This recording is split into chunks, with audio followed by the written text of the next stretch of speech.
इसी बीच मोदी कैबिनेट की बैठक में अहम फैसलों की जानकारी दे रहे हैं केंद्रीय मंत्री अश्विनी वैष्णव।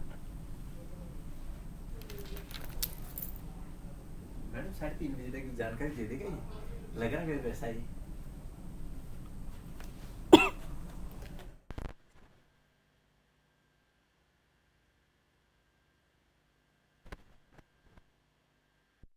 जिलों में भी और हिली एरिया और नॉर्थ ईस्टर्न रीजन में 5 केंद्रीय विद्यालय खोले जाए। 87,000 स्टूडेंट्स को इसका बेनिफिट मिलेगा और 4,600 एडिशनल टीचर पोस्ट इससे क्रिएट होगी, जो कि बहुत बेनिफिट एम्प्लॉयमेंट में भी आएगा। 5,863 करोड़ रुपए का इन्वेस्टमेंट आएगा इसमें। कैपेक्स 2,586 करोड़ और ऑपेक्स रहेगा 3,277 करोड़ रुपीस का। मैं तीसरे विषय पे आता हूं, जो हम सब के जीवन के लिए बहुत ही महत्वपूर्ण है। हम लोग भारत करीब करीब दुनिया में one of the biggest producers of pulses हैं एंड ऑल्सो सबसे बड़े कंज्यूमर्स में भी आता है, क्योंकि शाकाहारी जीवन में पल्सेस प्रोटीन का बड़ा सोर्स है। इसीलिए जो शाकाहारी है, विशेषकर वेजिटेरियंस हैं, उनके लिए पल्सेस बहुत ही इंपॉर्टेंट सोर्स है। 2024 में भारतीय जनता पार्टी के मैनिफेस्टो में क्लियरली डिक्लेयर किया था कि पल्सेस के लिए, दलहन के लिए एक बड़ा मिशन बनाया जाएगा, जिससे कि भारत इसमें आत्मनिर्भर बन सके, इंपोर्ट न करना पड़े। और बजट में भी इसकी घोषणा की गई थी। तो आज 11,440 करोड़ रुपीस के आउटले के साथ आत्मनिर्भर बनना पल्सेस में, ये एक नया मिशन चालू किया जा रहा है। 6 साल के इस मिशन में कई सारे नए इनिशिएटिव लिए जाएंगे, जिसके बारे में मैं आपको डिटेल में आगे बताता हूं। सबसे पहले प्रोडक्टिविटी बढ़ाना, पल्सेस का बेटर सीड लेना, बेटर क्वालिटी के सीड, बेटर क्वालिटी के सीड में भी बेटर प्रोटीन की क्वांटिटी कैसे हो, वो भी ध्यान देना। ऐसा करके जो ग्लोबल बेस्ट बेंचमार्क्स हैं, उनके साथ कंपेयर करके प्रोडक्टिविटी बढ़ाना। दूसरा, पल्स कल्टीवेशन में एरिया को बढ़ाना, एक्रिएज बढ़ाना। अभी 275 लाख हेक्टेयर है, उसको 35 लाख हेक्टेयर ऐड करके 310 लाख हेक्टेयर तक पहुंचना। थर्ड, कंप्लीट वैल्यू चेन पे काम करना। सीड से लेके पल्सेस के ग्रोइंग के टाइम में जो डिफिकल्टीज आती है, उनको सॉल्व करना। उसके बाद में स्टोरेज, हार्वेस्टिंग के बाद में पोस्ट हार्वेस्टिंग, जितना भी प्रिजर्वेशन के लिए पल्स में एक बड़ा चैलेंज आता है। दाल को आप थोड़े टाइम रखते हो तो बहुत जल्दी उसके ऊपर पाउडर बनने लग जाता है। तो कैसे उसको बेटर क्वालिटी, बेटर सुधार किया जाए, जिसमें कि स्टोरेज में खराब ना हो। इन सब चीजों का ध्यान रखते हुए ये आपके सामने प्रोडक्शन के और यील्ड के और इसके टारगेट रखे हुए। प्रोडक्टिविटी के एरिया बढ़ाने का टारगेट है 275 से 310 लाख हेक्टेयर। प्रोडक्शन बढ़ाने का टारगेट है 242 लाख से 350 लाख मेट्रिक टन का।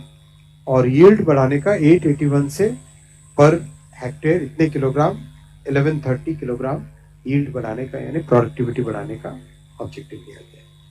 इसको इम्प्लीमेंट करने के लिए बहुत बड़ा फोकस रहेगा, अच्छे बीज आए और अच्छी ट्रेनिंग दी जाए। इसके लिए बहुत अच्छे R&D के प्रोजेक्ट जो चल रहे हैं, साथ ही साथ ग्लोबल कोलैबोरेशन भी इसमें किया जाएगा, जिससे कि best quality, best technology Bharat को मिले। 416 फोकस्ड डिस्ट्रिक्ट्स आइडेंटिफाई किए हैं, जिसमें किसानों की ऑलरेडी पल्सेस उगाने की एक कॉम्पिटेंस है, वहां पे फोकस करके और उसको आगे बढ़ाया जाए। एरिया बढ़ाया जाएगा कल्टीवेशन का, 275 से 310 लाख हेक्टेयर किया जाएगा। और 1,000 नए यूनिट पैकेजिंग और प्रोसेसिंग के लिए सेटअप किए जाएंगे। ये बहुत बड़ा इनिशिएटिव है, क्योंकि अब तक अगर आप देखो तो जो स्टोरेज और प्रोसेसिंग है, उसके ऊपर फोकस करने से किसानों की इनकम में एक सिग्निफिकेंट स्टेप चेंज आता है, क्वांटम जंप आता है। और फिफ्थ पॉइंट जो यहाँ पे आप देख रहे हैं, उड़द, तूर और मसूर, इन 3 दालों का जो भी किसान रजिस्टर करेगा, जो कोऑपरेटिव सोसाइटीज हैं उनके साथ, नेफेड और इन सब के साथ, उनका 100% प्रोक्योरमेंट करने की गारंटी दी जाएगी। मान लो किसी किसान ने कहा कि मैं 1000 क्विंटल प्रोड्यूस करूंगा, वो रजिस्टर करता है, तो 100% प्रोक्योरमेंट की गारंटी रहेगी। उस गारंटी की कॉस्ट है नेचुरल है। तो अगर आप इस पेज पे देखें, पीएम आशा प्रोग्राम है जिसमें गारंटी दी जाती है प्रोक्योरमेंट ऑफ पल्सेस की। इसका आउटले 45,000 करोड़ रुपीस से बढ़ा के 60,000 करोड़ रुपीस किया। पीएम आशा का आउटले 45,000 करोड़ से 60,000 बिकॉज 100% प्रोक्योरमेंट की गारंटी दी जाएगी for all the registered farmers for Toor, urad and मसूर। ओवरऑल ये एक बहुत बड़ा इनिशिएटिव है, बड़ा मिशन है, डिफिकल्ट भी होता है इस तरह का मिशन, और इसमें बहुत बड़ा रोल रहेगा राज्य सरकारों का। स्टेट गवर्नमेंट के साथ मिलकर ही इस काम को किया जा सकता है, क्योंकि एग्रीकल्चर में स्टेट का रोल इतना ही इम्पोर्टेंट है जितना केंद्र का। तो केंद्र और राज्य मिलकर इस काम को करेंगे। आज का चौथा बड़ा फैसला है रबी सीजन की एमएसपी बढ़ाने का। रबी सीजन की एमएसपी बढ़ाने से टोटल 84,263 करोड़ रुपीस हमारे किसान भाइयों के मेहनत के इसमें जाएंगे। आप जानते हैं कि इसका एक प्रॉपर मैकेनिज्म है, CACP, commission for agriculture cost and prices. CACP की रिकमेंडेशन आई और जो रबी सीजन के 6 बड़े क्रॉप्स हैं, वीट, बार्ले, ग्राम, लेंटिल, रेपसीड, मस्टर्ड और सनफ्लावर,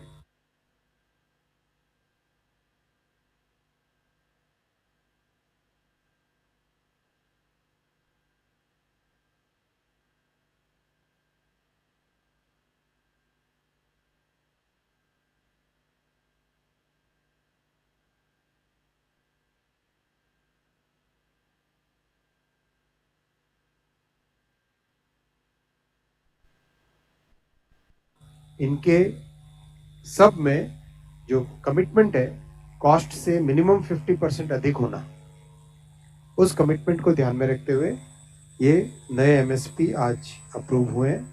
ये सारे नंबर्स जो आपके कॉस्ट और प्राइस के नंबर्स हैं, ये रुपीस पर क्विंटल में है। गेहूं का margin over cost of production में आपको रिक्वेस्ट करूंगा आप ये लास्ट कॉलम का पूरा ध्यान दें।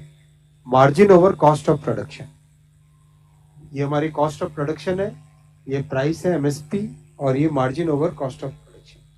तो 50% से ज़्यादा मार्जिन होना चाहिए किसी भी क्रॉप में एमएसपी से। तो यहाँ पर अगर आप देखेंगे 109%, 58%, 59%,